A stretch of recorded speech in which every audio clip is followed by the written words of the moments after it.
Today we're diving into the stories of 5 artists: Chance the Rapper, Superstar Pride, Fetty Wap, Azalea Banks, and tay-k. Each of them had the spotlight, the hits, the fans, and the potential for legendary careers. But instead of becoming household names, they all ended up as cautionary tales. Back in 2013, Chance the Rapper wasn't just a name to watch. He was hip-hop's golden boy. His mixtape Acid Rap was pure magic, a mix of soulful production, youthful energy, and Chance's raspy, one-of-a-kind voice. Critics called it a masterpiece, and fans treated it like a cultural reset. 3 years later, he dropped Coloring Book, and suddenly Chance wasn't just a promising rapper anymore. He was a superstar. Rolling Stone magazine called our next guest mixtape the best hip-hop album of the year. He had Kanye West by his side. I met Kanye West, I'm never going to fail. A Grammy on his shelf, and millions of fans who genuinely believed he could be the next big rival to Drake. I'm watching this nigga Chance, man. Chance might be the one, man. It don't even matter if you like him or not. Chance just, he's setting it up right now. He's setting it up. He's gonna be the guy. He's gonna be the guy. Give it like. But you guys didn't pick him in our. His positivity, his wholesome vibe, and his faith-driven approach made him stand out in a rap game often dominated by darker, harder sounds. But then came the big day in 2019. Instead of another masterpiece, fans got a rushed, messy album, where the main theme seemed to be Chance telling the world over and over again how much he loved his wife. It wasn't that people hated positivity, it was that the songs felt lazy, repetitive, and meme-worthy. The Big Day is essentially a 22-track torture chamber with 77 minutes of runtime, lots and lots of features, some of which are kind of bad, corny skits, offensive vocal performances, and honestly, Chance's worst bars to date. Twitter exploded with jokes, and instead of handling criticism gracefully, Chance snapped back. People have different tastes, and that's fine, but the way you're talking to fans who have been with you since 10 Day is disappointing, and that ego reflects in the quality of your newest music. Eat a dick. You are a spoiled child who thinks artists are making music for you.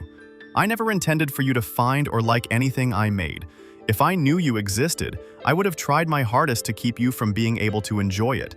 Now go eat a dick again. Chance, over and over again, told the fan to eat a dick. He blocked fans, insulted critics, and let his ego outshine the music. Then things got worse. His arena tour was canceled, officially to spend time with family, but insiders revealed the truth. Ticket sales were at rock bottom. Lawsuits followed, with his own manager exposing that the album had been rushed together in just 5 months, despite Chance making fans wait 3 years for it. Yo, y'all believe them fake numbers. When I saw Chance the Rapper tried to book Madison Square Garden solo, I knew it was over. So when you start believing these numbers, cool, let's go book this venue. We can't sell it. Oh, we can't sell this one either. Okay, let's cancel the tour and let's blame it on we're gonna go spend time with our family. Chance's downfall wasn't instant, but it was brutal. From Grammy darling to internet punchline in just a few years. Is this a Bible? Oh, hell no. You see, like, oh, it's not a Bible, it's just a book. But that's why Chance fell off. I see a book in his hand, I'm assuming it's a Bible. You know what I mean?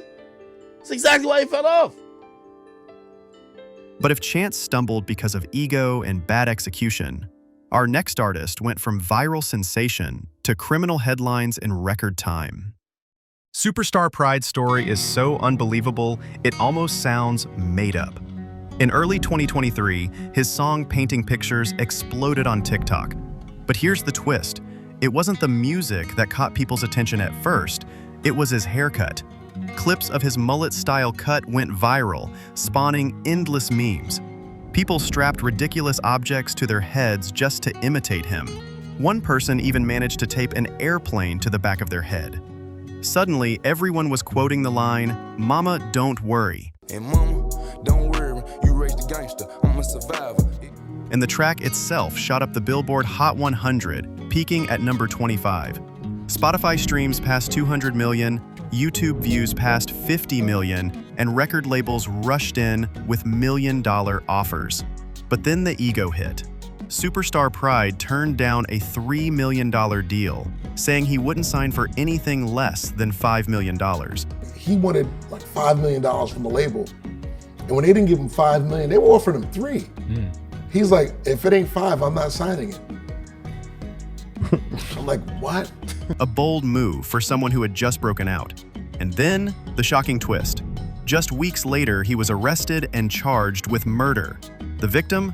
His own barber. The same man arguably responsible for the haircut that made him a viral star in the first place. Reports claimed Pride stormed into the barber's house and shot him in the backyard. He was a really nice person. Mary Ann Strong is the grandmother of 40-year-old Marcus Wheatley, gunned down Wednesday behind his mobile home where he was a barber. Strong says she saw Kadarius Pride, a.k.a. Superstar Pride, the man charged with Wheatley's death, enter the mobile home, heard loud voices, and saw an armed Pride chase her grandson out of the mobile home. And the young man was following him, shooting at him, and he finally shot him down. Strong ran to this field, and she watched in horror as Pride continued to fire at her grandson. He fell here. He shot about 3 times after he fell. And he walked over to me, and he pointed the gun at me and asked me if I was going to tell it. She says she had no idea what Pride meant, but she says he wasn't finished. And he came back out here and fired a last shot in his head. She says Pride left in his red pickup truck, later found abandoned in Pope, Mississippi. He later turned himself in to the Panola County Sheriff's Office. 1 month, he was TikTok's new favorite star. The next, he was sitting behind bars with his career over before it even truly began. Superstar Pride might be the fastest self-destruction story hip-hop has ever seen. But while his rise and fall happened in months, our next story is about an artist who dominated the world for a whole year before losing it all. 2015 was the year of Fetty Wap. You couldn't turn on the radio, walk into a club, or open a playlist without hearing him. Trap Queen was everywhere. Then came 679 and My Way. Baby, won't you come my way? Within months, Fetty had 7 songs on the Billboard Hot 100 at the same time. Nobody was hotter than him that time. His melodic trap sound, his unique voice, and his charismatic energy made him the biggest breakout star of the year. He had stadium tours lined up, cosigns from legends, and fans who believed he was about to dominate the entire decade.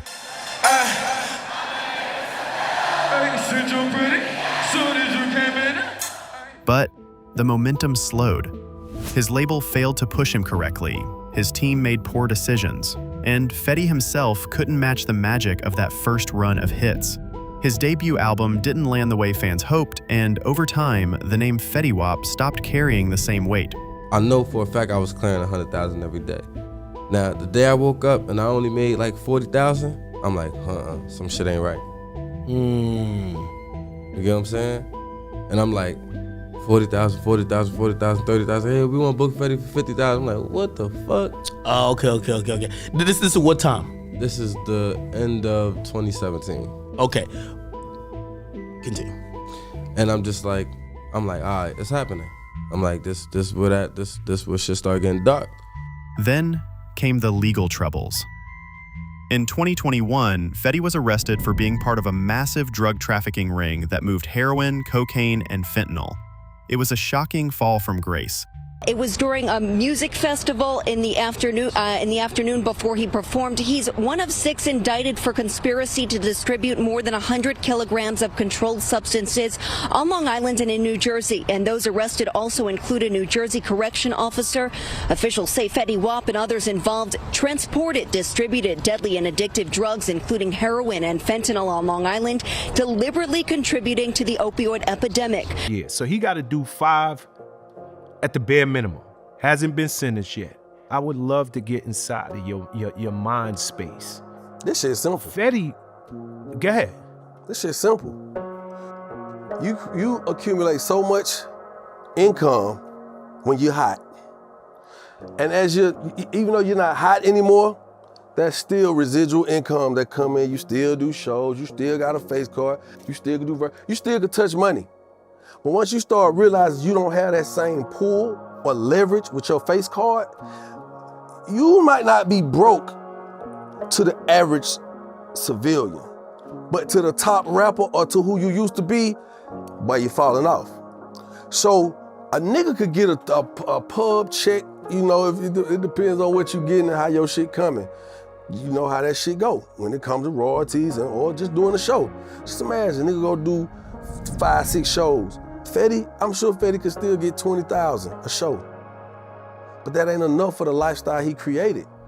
In 2023, he was sentenced to 6 years in prison, from chart domination to a federal prison cell in less than a decade. Fetty Wap is a reminder that success without stability is fragile, and that even the brightest flames can burn out fast. But while Fetty's fall came quietly, Azealia Banks made sure the world heard every step of her downfall, loud, raw, and unfiltered. When Azealia Banks dropped 212 in 2011, the industry treated her like the future of hip-hop.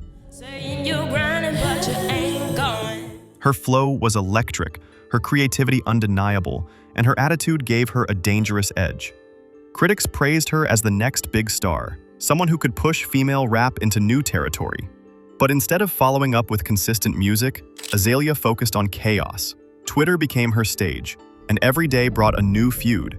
She clashed with Iggy Azalea on racial issues to a point it even got on radio. Just in this country, whenever it comes to our things like black issues or black politics or black music or whatever, there's always this like undercurrent of kind of like a fuck you. There's always like a fuck y'all niggas, like y'all don't really own shit, like y'all don't have shit. You get what I'm saying? Yes. And that Iggy Azalea shit is not better than any fucking black girl that's rapping today, you know? And when they give those awards out, because the Grammys are supposed to be like accolades for artistic excellence, you get what I mean? Iggy Azalea is not excellent.